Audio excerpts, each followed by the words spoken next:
कि घर की वो 4 मर्यादा कौन सी है जिस मर्यादा में नारी रहे तो उस घर में संपदा नहीं घटती, उस घर की संपदा को समाप्त नहीं किया जा सकता है। 4 मर्यादा माता लक्ष्मी, मां सरस्वती के सामने माता पार्वती जी से पूछ रही है। वो मर्यादा है कौन सी जिस मर्यादा के बल पर एक जो घर बसता है, घर जो बसाया जाता है, उस घर में सुख, सौभाग्य, संपदा, सत्ता, वैभव, प्रतिष्ठा, यश, कीर्ति, आरोग्यता, ये सब वहां रहे।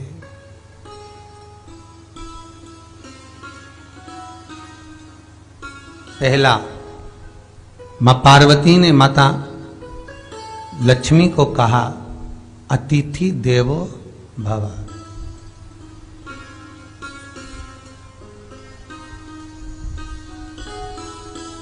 हमारे दरवाजे पर जब कोई अतिथि आए, हमारे दरवाजे पर कोई मेहमान आए, तो हम उसका आदर करें। परिवार के लोग जो आदर कर रहे हैं वो अपनी जगह पर है, भाई आदर कर रहा है वो अपनी जगह पर है, जेठ आदर कर रहा है वो अपनी जगह पर है, देवर मान सम्मान दे रहा है वो अपनी जगह पर है। पर सबसे पहला सम्मान घर की स्त्री को अतिथि का करना चाहिए।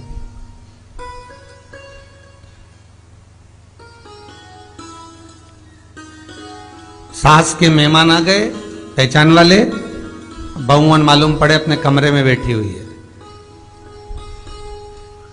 मेहमानों ने आकर पूछ लिया, क्यों बहू नहीं दिख रही? बस आ रही होगी।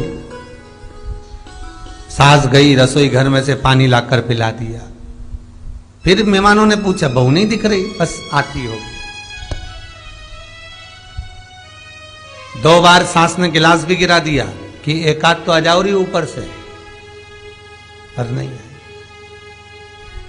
जब सास ने चाय रख दी और चाय रखकर सास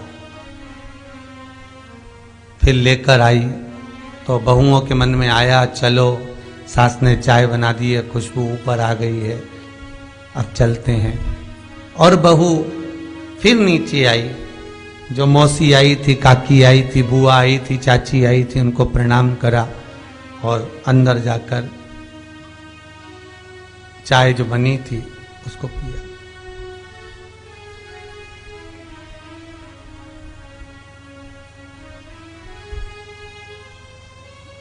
एक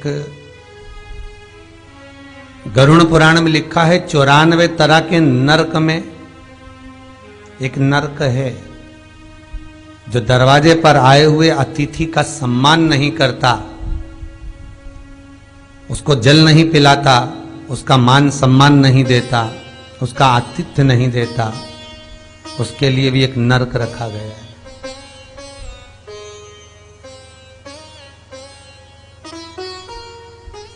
हजारों नरकों में एक नरक वो भी है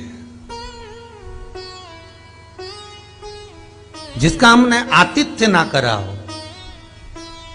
मेरा बहुओं से निवेदन है, सास के रिश्तेदार आए तो आप उनका भी आदर करिए, और आपके रिश्तेदार आए तो आप उनका भी आदर करिए। जेठानी के रिश्तेदार आए तो आप उनका भी आदर करिए, और देवरानी के रिश्तेदार आए तो आप उनका भी आदर करिए। आप किसी न किसी रूप में जो अतिथि आया है वो न जेठ का है, न देवर का है, न वो सास का है, अतिथि घर का है, किसी एक व्यक्ति का अतिथि नहीं है।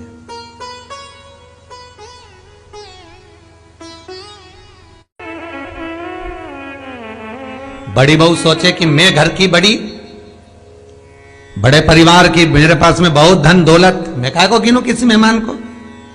छोटी बहू सोचे मैं काहे को गिनूं, मंजिली सोचे मैं काहे को गिनूं, संजिली सोचे मैं काहे को गिनूं।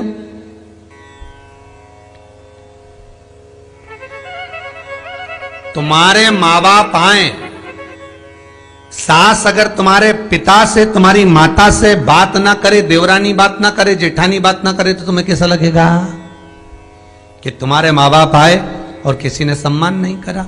उसी तरह सास के रिश्तेदार आए, तुम सम्मान नहीं करोगी तो उसको कैसा लगेगा? फिर तुम्हारे घर के आए, वो सम्मान ना करे तो तुम्हें कैसा लगेगा? आतिथ्य घर में कोई भी आए वो सबके लिए। दूसरा क्रम बताया, घर के दरवाजे पर जो तुलसी का पौधा होता है, जीवन में सबसे पहले अगर दुख आता है, तकलीफ आती है, कष्ट आता है, बीमारी आती है, रोग आता है, कोई बड़ा घटना घटने वाली होती है, कोई बड़ा कष्ट आने वाला होता है, तो लक्ष्मी जी से माता पार्वती कह रही है, घर में जो तुलसी का पौधा होता है सबसे पहले घात उसी पर होती है। तुलसी का पौधा सूख जाता है, समाप्त हो जाता है, उसके डालियां मुरझा जाती हैं, नीचे लटक जाती है, मंजरी झुक जाती है, या तुलसी के कुंडे में जो मिट्टी है उसमें फफूंद पड़ जाती है।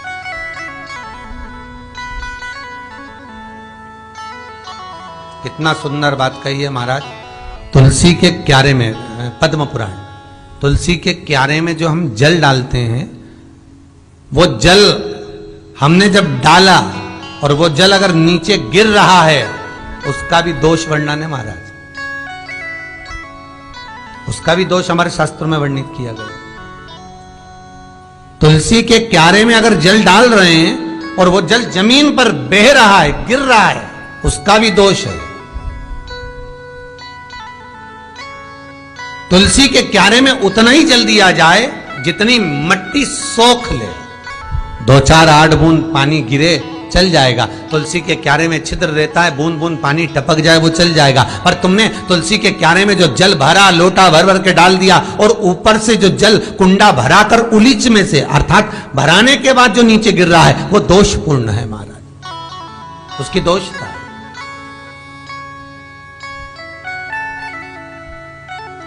वो दोष देने वाला। तो लक्ष्मी से माता पार्वती जी कह रही हैं कि दूसरा क्रम है घर में वैभव, लक्ष्मी, संपदा, प्रतिष्ठा, यश, आरोग्य को पाने के लिए तुलसी के क्यारे की आराधना, तुलसी के कुंड को नमन करना कर सकते। तीसरा क्रम कहा, घर में चाहे नल लगा हो, चाहे आरओ का प्लांट लगाओ, पानी का घर में छोटा छोटा आरओ प्लांट लगा रहता है,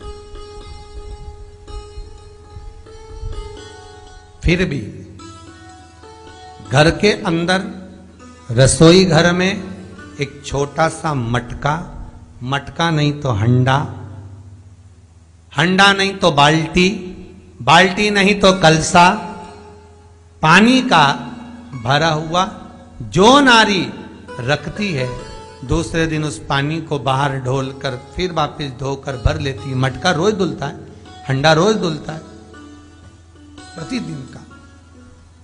जितना जल उस पात्र में रहता है, भरता है, ऐसे ही घर में संपदा बढ़ती। 3 क्रम बता। चौथा, नारी के मस्तक पर जो चीर होता है, ये पूर्वज, इसी चीर से कथा प्रारंभ हुई थी और वहीं पर पहुंच गई। लक्ष्मी पार्वती के संवाद पर चल रही है महाराज। मस्तक पर जो चीर होता है, मस्तक पर जो वस्त्र होता है, वो वस्त्र पूर्वजों का, पितरों का, कुल देवी देवताओं का आशीर्वाद।